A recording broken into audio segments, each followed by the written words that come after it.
Welcome back to the channel. Today I wanted to talk about a subject that usually I like. If you bring up the subject, I'm running for the hills because I just don't want to deal with it. People get really personal about this subject, very tribal about it, and I don't really like being super dogmatic when it comes to these things, so usually I just sit these conversations out. But there's been enough of a shift in how I view this that I wanted to talk about it a little bit, and that is what Bible translation I use, or the way that it's put to me a lot in my personal life and even here online sometimes, is that, which Bible translation is best. I will say right off the bat, I have some degrees, but I am not a PhD. I don't claim to know everything about manuscripts. I know the original languages, but not that well to be able to say this is the most reliable, the most accurate version. If that's what you're looking for, click to another video with someone smarter. But what I can do is show you why I chose the Bible that I use and why I've switched, because I feel like it's important. I don't see a lot of pastors talking about it necessarily, so I wanted to hop on here, and it's my channel. I can talk about what I want. So why I switched from the ESV to the CSB. All right, so let me give you a little bit of a backstory. I grew up memorizing everything in the King James Version because I grew up in that kind of context. So I knew all like the really big terms, or at least I knew how to say them. Sometimes I didn't know what they meant, like superfluity of naughtiness. I don't think any of us know what that means, but that's King James for you. If you like the King James, cool.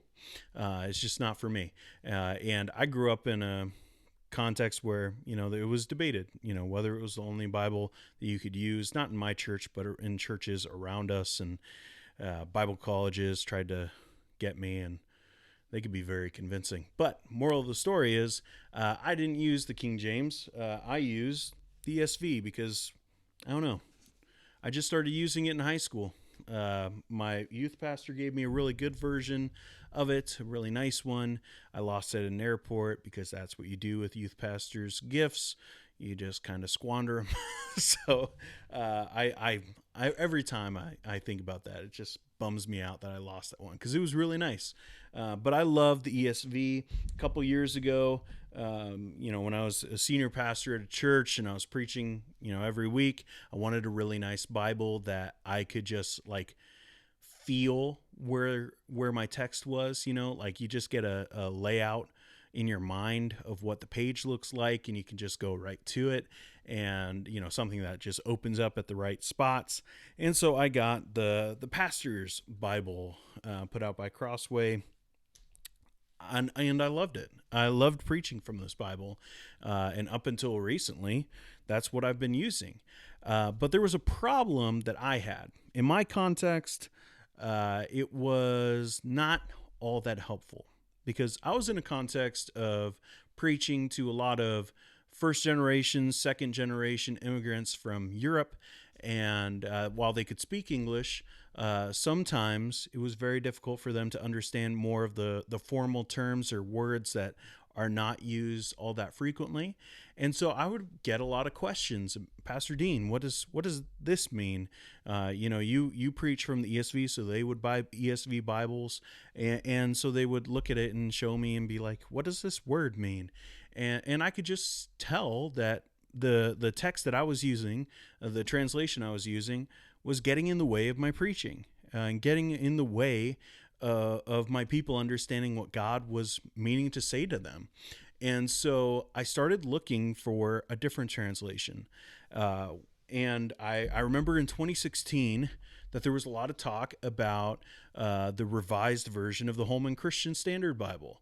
And so I was really excited, started looking into it, and I got my hands on one, which in Canada is not easy, okay? I remember like looking everywhere, talking to everyone, trying to get one of these, and eventually the people there at B&H, they sent me one not many perks of being a pastor, but that was one of them. So I got my hands, it's a cheap one. They didn't send me like, some leather bound one or something. But I got my hands on this and I started using it.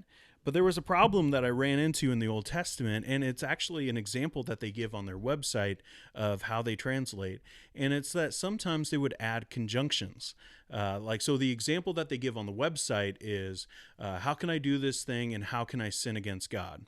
While a lot of other translations do it like, how could I do this thing sinning against God?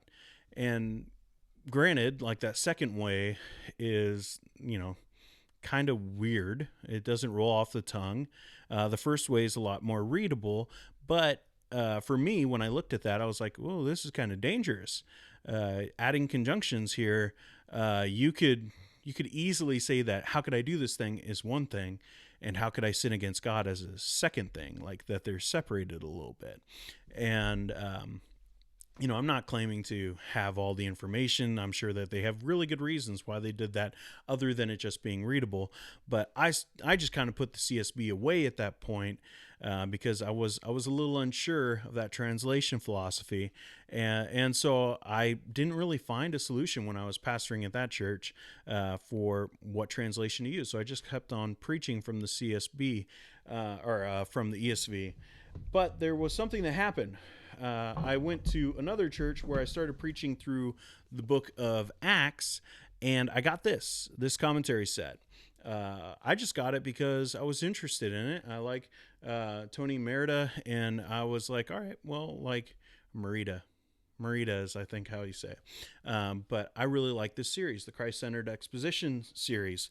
And so I got it, and I started using it, and, I didn't notice, you probably noticed the blue right there, that this is from B&H, and so they put the CSB in here. And maybe that's even like the marketing angle that they wanted to do with this series, is to kind of promote the CSB. I don't know, but I started using it, and then I noticed that the CSB was in there, so I was like, all right, this is my chance. As I'm preaching through the book of Acts, I'll get one of these scripture journals from Crossway, and I'll just kind of evaluate the text back and forth between these two, looking for the differences. And of course, using the Greek as the standard there. And so what I found when I did that was not a lot of differences. And the few differences that there were, they all went into like the pros for the CSB. In that they chose a word that was just a little bit easier to understand. Same meaning, but just a little bit like more entry level of an interpretation. So I was like, all right, I really like this. And so I think I found a solution for my context. Now, might be different in your context. Maybe you have a more churched people group that you're meeting with and you're preaching to, or you're doing a Bible study with, and that's great. Maybe you understand the ESV without any problems. That's great. I love the ESV. But for me, my context, not just at that one church, but also here in Saskatchewan, Canada, there's so many churches, but no one goes to them. They're all really tiny. And then, a lot of them don't even preach the gospel, and that's a subject for a different video. But people need a little bit easier of a translation to use. And if something is getting in the way of the people of God hearing what God wants to tell them, then I think that's a huge problem, and that's something that we can work hard to combat. And so I've done my due diligence, and I love the CSB. I got this guy, this leather-bound one, last year. And so I've been using it. I've been using it for my personal study. I've been using it for preaching. I've been using it for family worship all the time, and I love it. I found it to be very reliable to the original languages, but also just very readable. And while there's not a lot of differences between the ESV and the CSB, I think for my context, this is just going to be a better translation. And also, when you're picking a translation, you want to have something that's just kind of picking up a little bit of steam. You don't want to just pick a Bible translation and then die out and you're left without any resources and everyone's like, wait, what Bible do you use? Which might be the case for some of the Holman Christian Standard Bible guys who didn't upgrade, I guess, or go to the newer version of the CSB. But there's a lot of commentaries that are being written, not just the Christ-centered exposition ones, but there's also some other ones that are being written. I know Patrick Schreiner is a part of some of those. There's some really good material coming out, and a lot of different versions of this translation that are coming out. Some ultra thin ones, some reference size, some good study Bibles, just a lot of different styles that they're coming out in, and that's important for a lot of people, especially if you're going to be a pastor and you're preaching from it, and people want to stick with that translation and use that one, and so then they get the options of what Bible they want to use, and a bigger selection also means that sometimes it could be a little bit cheaper, which is also something to think about as well. So all of that to say that the Bible that I use is going to be, from now on, the Christian Standard Bible.